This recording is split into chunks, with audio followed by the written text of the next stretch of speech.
Ruben Amorim wants a new goalkeeper, but will he get one? Will Onana leave Manchester United, or will he be starting in goal for us next season? One player who looks most likely to leave, Man Utd. He wants minutes ahead of the World Cup, and United will bring in a replacement there who maybe could challenge Onana. Who knows? We're going to talk about the latest on the goalkeeper needs and why I'm a little worried in regards to that, because goalkeeper is not a priority. The priorities are striker, playmaker, midfielder, apparently a centre-back, and then we may look at goalkeepers. I think it just depends on Onana and Saudi. Also, I'm aware I can't speak properly. I went to the dentist, so my mouth is still numb. So I do apologise if I can't pronounce certain words. Zirkzee on loan. Zirkzee on loan to Inter is a story coming out. Inter wants Zirkzee on loan, which makes absolutely zero sense, because why would we loan out Zirkzee with an option to buy? We don't need to loan out Zirkzee. He starts over Højlund. He was quite good before his injury. We'll go into that.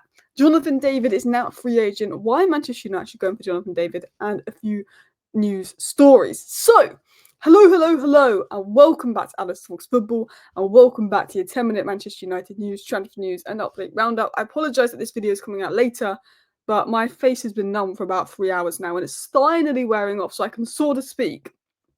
But if I'd have done a video 2 hours ago, I'd have been like, Zirkzee, and that wouldn't have sounded very good. Anyway, let's dive into the story that came out from the Manchester Evening News, Samuel Luckhurst, in regards to the goalkeeper. Amorim wants a new goalkeeper for his first full season in charge, but United will not spend big on replacements unless Andre Onana leaves. The Saudi Pro League is seen as the only realistic destination for Onana if he does decide to move. Club is still scouting for a new keeper. Man Utd likely to be sold and wants regular minutes ahead of the World Cup. I'm going to add some things to that. Now, I've basically been saying this exact same thing to you guys for months. I'm saying that Amorim wants a new keeper, but United aren't able to bring in a new keeper unless Onana leaves. And the only way Onana's going to leave is if he goes to Saudi, because Manchester United need £26 million for Onana to avoid making a loss because of his book value. And Onana also would only be interested in going to Saudi because they're the only team willing to pay the wages that could lure him out of Manchester United. Manchester United would like a new keeper. It depends on Onana. It depends on Saudi. Onana is open to Saudi. I'm going to tell you that for a fact. One thing about Onana is he got a new agent halfway through the season, and he tried to get a pay rise this season at Manchester United. Despite being poor, he brought a new agent and he tried to get a pay rise because he did not like the fact that our paycheck went down by 25%. His paycheck, went down by 25% because we're not in the Champions League. I'm going to tell you this now. If we win the Europa League, there's more chance Onana stays because his wages will go up 25%. If we don't win the Europa League, I think Onana and his agent will be pushing for a move to Saudi, being totally honest with that update.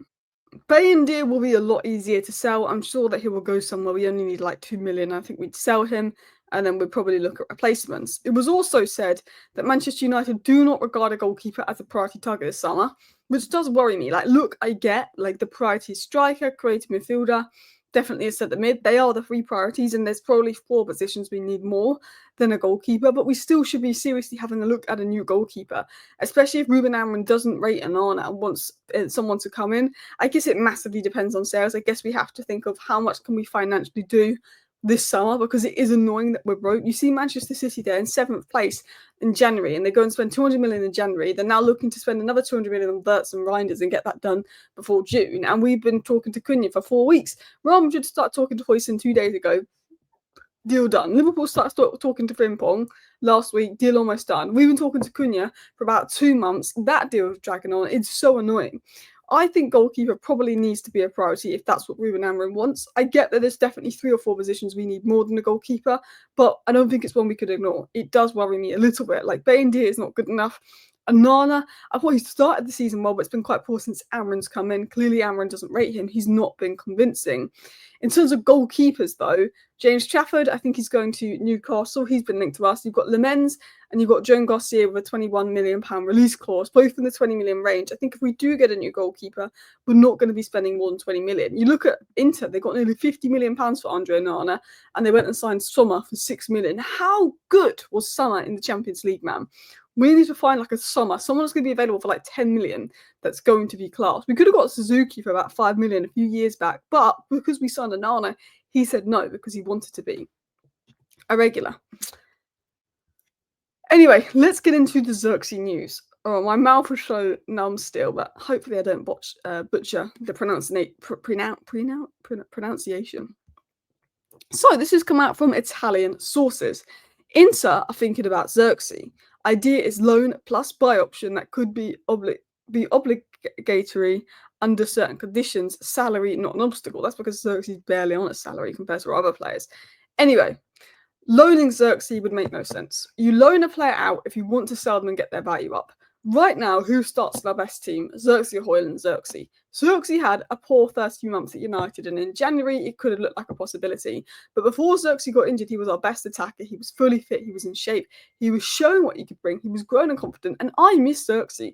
I'm going to sit here right now, and I don't think many Man United fans would have said this in December, but I miss watching Zirkzee play football. He's better than Højlund. We're a better team. He complements Ahmad well. I like Zirkzee. So Inter are thinking about Zirkzee. Now, if Inter came in and said, look, we're going to give you £50 million for Zirkzee, and Man United are like, well, we can make 60 million profit on that, and maybe Amorim says, well, this isn't what I want, maybe you look at it. Maybe you look at it. I don't want to sell Zirkzee. I quite like him. I want to see him next year when he's fully fit. He's had that year to settle. I thought he looked good the second half of the season. Maybe you look at it. But if Inter is saying, can we have Zirkzee on loan? We'll pay his wages, and we might buy him if he's good. Not even an obligation to buy, a buy option. So you're saying, we'll give Zirkzee to Inter for a year, and if he's good, Inter will buy him for 45 million. But if he's not good, he comes back and he's our player. It would make no sense. I mean, I don't think United would agree to do this because it makes no sense. I don't think Zirkzee's going anywhere, but there is interest in Zirkzee. There's interest in most of our players. There's interest in Højlund, apparently. I don't think United will sell Zirkzee. I don't think United would. In fact, if United do loan Zirkzee, I'm going to have serious questions. But look, if there's interest there, maybe if a certain bid or certain offer comes in, United look at it. But I wouldn't sell Zirkzee. Let me know down below what you do. But I was impressed with Zirkzee these last few months.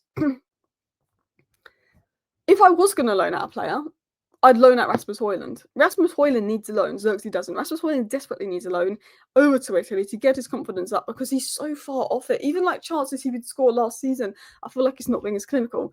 Rasmus Højlund versus Bayern Munich in the Champions League last season was so encouraging. Rasmus Højlund in the Champions League last season was so good. Rasmus Højlund this season, it's just like he needs a loan. He needs a change of environment. Talking of strikers, because we were linked to Delap, I think it's Delap who we're going to bring in, but he still could go to Chelsea. Let's talk about Jonathan David, who I cannot believe are not pushing more and more for. And look, I know he's not technically available on a free. It would cost about 30 million because of the wages, the agent fees, and all of that. Because he's available on a free, he can ask for crazy agent fees. But Jonathan David is better than Liam Delap for me. You know, I like both players, but I would edge Jonathan David, who I don't think is the perfect striker, but I think he's one of the best strikers we could potentially get. Romano confirmed that Jonathan David is leaving Lille as a free agent at the end of the season. David has formal proposals on the table from Napoli to join on the free, but the transfer deal is not sealed yet. It's still open. There's still a chance. Remember when Zirkzee had that 34 million release clause? He was set to go to AC, and United were like, actually, we're going to trigger that release clause. I'd like Manchester United to do that and try and stop Jonathan David to Napoli, although Napoli is set to be league winners and Manchester United are in 16th place. So I think unless we get Champions League football, would Jonathan David even want to come to us? Premier League's better than Serie A, but Man United's career is a career dump, whereas Napoli, they might bring the best out of him. He might be the next Victor Osimhen, because Victor Osimhen came from Lille. But look at these stats, man. 25 goals and 12 assists in 48 games. That's 37 goal contributions. That's 25 goals. Our strikers are on less than 10 goals. Our striker, Rasmus Højlund, I think has got about 4 goals in the Premier League this season. Zirkzee's been more of a 10. You know, he's the third top scorer in Ligue 1 behind Greenwood and Ousmane Dembele. He's versatile. He doesn't even have to play striker. He could play as a 10 if you wanted him to. He's a good player. He's a versatile player. His positioning is good. He's better positioning than Højlund. His hold-up is good. His movement is good. I just like to United to make a move, just test the waters, and let's say he rejects us, fine, but test the waters. Final updates is that Man United youngster James Overy took part in first team training. By the way, we brought the right back in from Australia in the summer, then he got injured. Other updates, Saku Kone has been involved in training. Man Utd has a lot of youngsters been involved in training, and something tells me a lot of youngsters are going to play versus Chelsea as we're looking to rest key players ahead of the Europa League final. Fingers crossed Euro's fit for that. We don't have any updates, but what we do know is Kulusevski will be out for Tottenham, as well as Maddison and Bergwijn, which is a huge blow for Tottenham because Bentancur, Sarr, Bissouma midfield isn't great, but either is our defensive line if Lindelof has to play. Thank you for watching. Bye.